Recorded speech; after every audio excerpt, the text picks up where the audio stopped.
Hello everyone, my name is Swati Shalika and in this video I will tell you about trickling filter, aerated lagoons and oxidation ponds.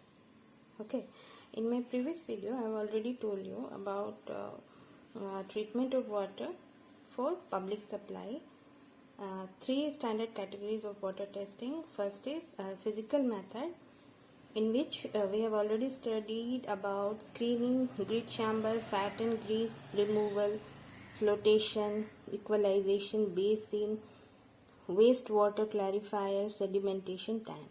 And second method is called as chemical method, in which we have already learned about coagulation or flocculation, pH correction, fluoridation, oxidation, ion exchange, ozonation and disinfection. Third method is called as biological method. It is categorized into two parts. First is biological aerobic treatment and second is biological anaerobic treatment. We have already discussed about activated sludge process, which is the first method that comes under biological aerobic treatment. And in this session I will tell you about trickling filter, aerated lagoons and oxidation ponds. Okay, now let's start with trickling filter. What is this trickling filter? This is the second commonly using type of aerobic treatment, which is called as percolating or sprinkling filter.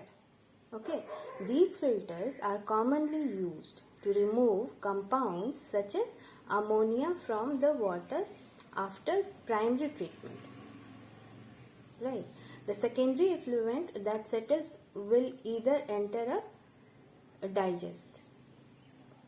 Right. And next is aerated lagoons. It is actually one of the aerobic biological wastewater or wastewater treatment process. An aerated lagoon is a treatment pond that is provided with mechanical aeration that introduces oxygen into the pond in order to promote the biological oxidation of the wastewater.